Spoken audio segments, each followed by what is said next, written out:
The Independent Communications Authority of South Africa, ICASA, has raised serious concerns over reports that Starlink, the satellite internet service run by Elon Musk's SpaceX, may be operating in South Africa without the necessary regulatory approval. ICASA has confirmed that it has formally contacted SpaceX for clarification and is currently awaiting their response. Meanwhile, the authority has launched a formal investigation to uncover the facts and gather all relevant evidence.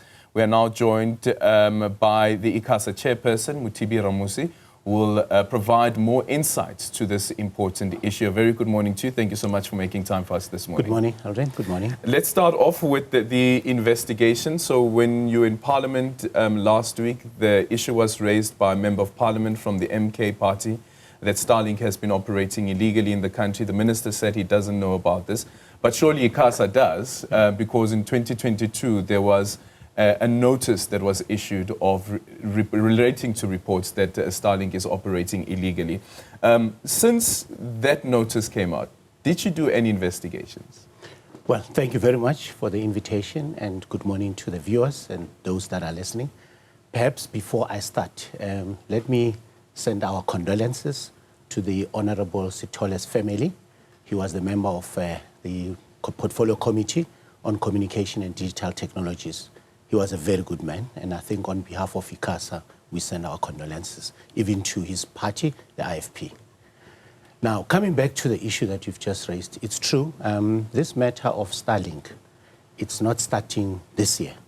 I must put it on record that as an authority, we've been made aware as early as 2022, 2023, and why? There was a company called ICASAs Push.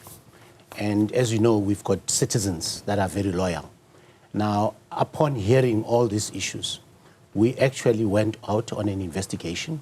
In the Northern Cape, we confiscated equipment which related to SpaceX, because as you talk, the company SpaceX is the one that owns Starlink in terms of their technology.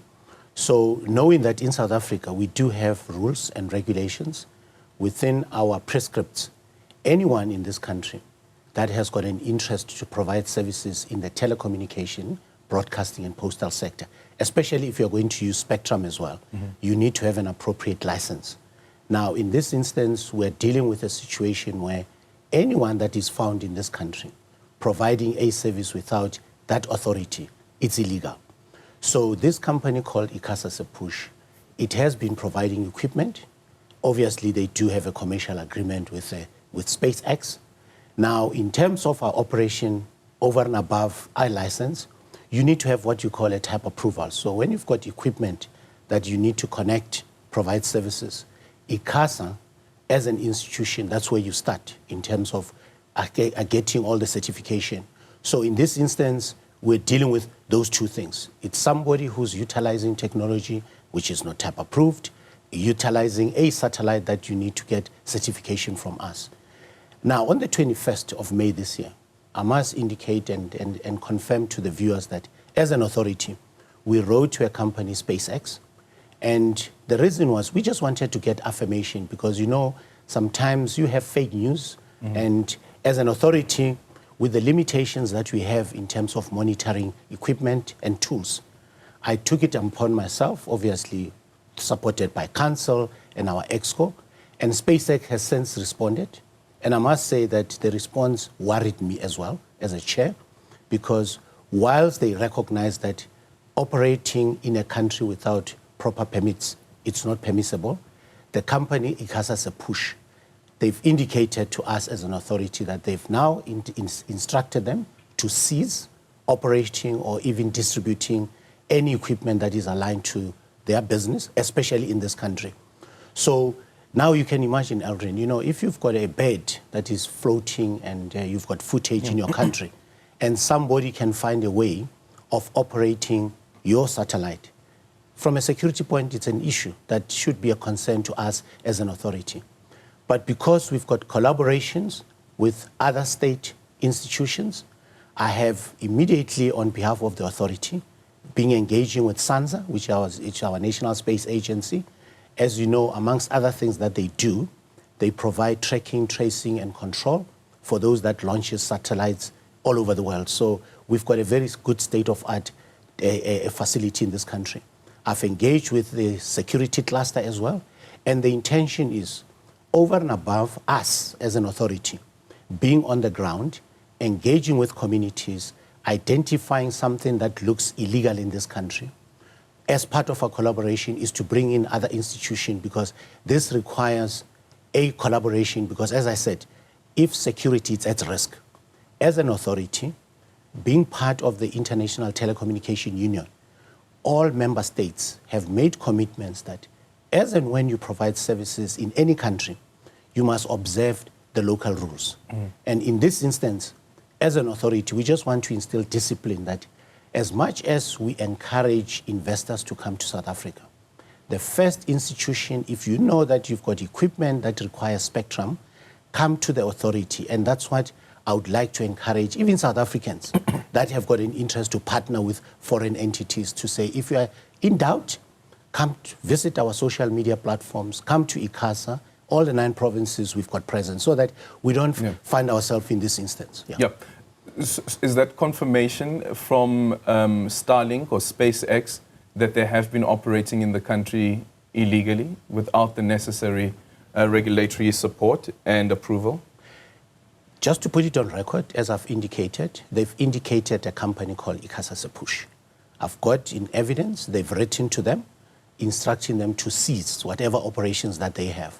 Now, obviously, for an authority, what becomes very important for me to understand from a technology point of view is if those that are claiming that they are able to connect and provide access to internet through SpaceX, which is now a Starlink, my worry, obviously, as an authority is what kind of a workaround is it making it possible for somebody, even when we have instructed SpaceX to cease their operations? Because the only way, with satellite, you need to inform those that are providing to say your downlink and your uplink signals should be shut down. And that's the instruction that we have done as an authority. So I'll be more worried if today anyone can come and say, ICASA, I do have evidence that somewhere in this country, somebody has been able to connect. I have seen newspaper clips yesterday. I still have to confirm. We have seen that there's a media statement from even ICASAs push, instructing all their customers, informing about the instruction that we have issued as an authority.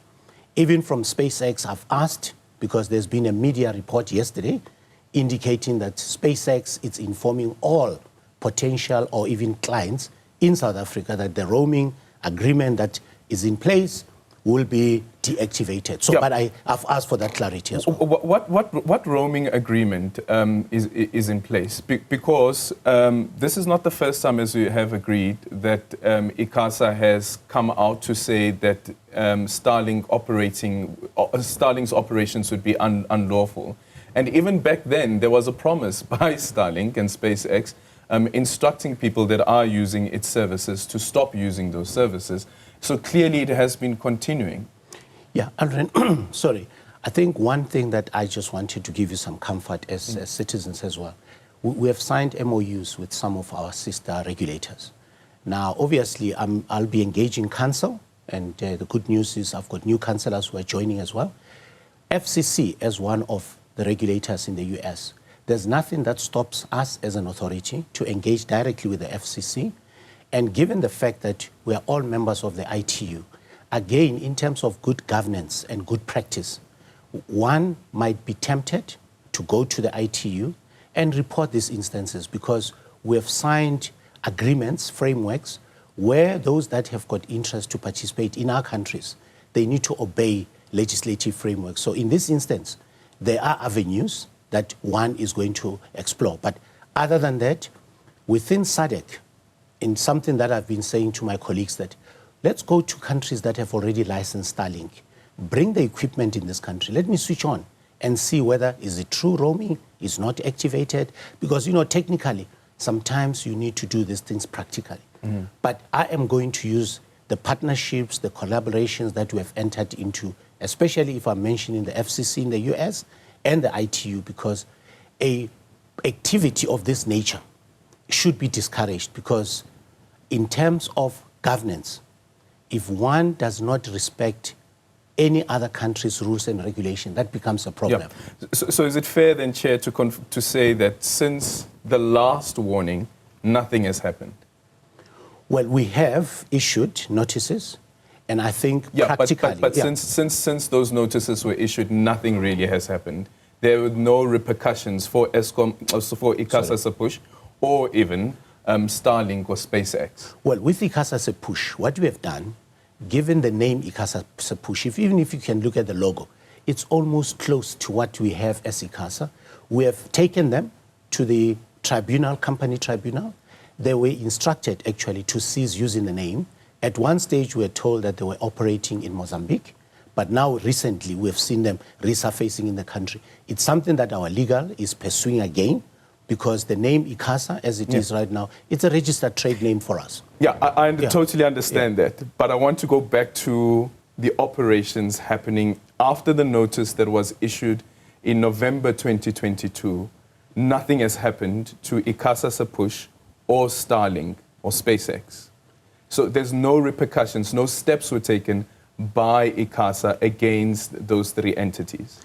Yeah, Alrin, give you confidence. As I've indicated, I've joined ICASA as a chair. I totally understand that. I totally understand that. I gave you, but as the current chairperson, it was the acting chairperson at the time that had issued that notice. Yes. So can we confirm that since those notices were issued, nothing happened to ICASA push, Starlink or SpaceX? There were no repercussions. I have written to SpaceX. Now you've written to them. Yes. So going back to 2022, November of 2022, since November of 2022, has anything happened up until last week when the MP then raised the issue around Starlink operating illegally in the country? Nothing has happened. We have engaged, as I indicated. ICASA push, we've gone through the tribunal. We've taken action in that. We've issued a notice. That's over the logo. Yeah, but remember, Alrin, in terms of our legislative framework, there are processes. Now, in terms of confiscated, remember I gave you some sequence of events. We have confiscated equipment. That's the first part, because that's part of our mandate, that anyone found operating or selling equipment that is not even type approved, we must take action. We have taken an action. We have taken action against the ICASA push. I've indicated now, SpaceX directly as an institution, we have now taken action by engaging them directly. The 2022 to date, as an institute, we have been communicating through our communication plans to say that anyone who doesn't have authority must cease to operate. But no repercussions. I can safely say that if we are talking about writing to SpaceX, engaging them, I've done that. We have done that as an institution. Okay. Yeah. So legislation says that companies that are found guilty can be fined around 10% of annual turnover. I know that SpaceX doesn't exist in the country, but it is operating according to the information that you have now received as well, and the confiscation of some of their equipment. What action is going to be taken against them? What's the repercussion? Yeah, currently the repercussion, as I've indicated, I'm going to engage FCC, ITU, recognizing that the legislative that we are managing, we talk about licensed entities. Yeah. Now, if the company that we're talking about has got presence in the country, CIPC will then have to assist us as well, just to check whether from the records we've got a company called SpaceX, whether it's linked to even the mother company in the US. So we'll be guided by all legislative frameworks that we have, obviously guided by our legal team within ICASA. So those are the steps that we'll be taking, Oren. Just earlier on, you were speaking about issues around security concerns. If Starlink then gets to operate in South Africa, if it does, it's a big if, is there an issue at all around the securing of the data and the security, the sovereignty of the country being at stake? Is that an issue at all for ICASA? Well, I think the good news for us is that we do have a data and cloud policy in South Africa, which prescribed how information should be kept and should be managed in this country. So when it relates to anyone, by the way, not just Starlink, let me put it open to anyone. This could be data center operators, and we've always had satellite operators in this country. I mean, right now, I'm sitting in the studio. We might be connected through one of the geostationary providers. So when it comes to information, currently South Africa, when it comes to storage, there are data centers that are located in the country. The policy encourages, and it's part of the law, that you as person operating in this country, the information that gets stored, it needs to be residing within the borders of South Africa. Anyone that has got data centers offshore, I'm sure in terms of your commercial agreements, if it's not government, I think private sector, one will have to look at what kind of arrangements are done. But we have seen a number of data centers that are being built in this country where information is being kept. So even for any LEO or geospatial operators, when it comes to data storage, data use, and data distribution, the policy, first of all, it encourages that this must happen in for South Africans. All right. Just quickly, I want to go to the directive that was issued by the minister. During Parliament, the session in Parliament, he indicated that there was a consultation that took place between the department as well as ICASA.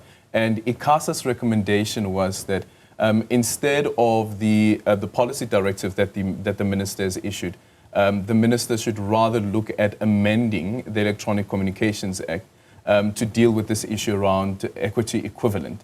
Why did ICASA make that submission, that is rather the route that should be followed instead of the policy directive? Yeah, Aldrin, without getting too much into a process that the minister has initiated, in terms of the Electronic Communication Act, prior to a minister issuing any policy directive, there's consultation that happens between minister and the authority.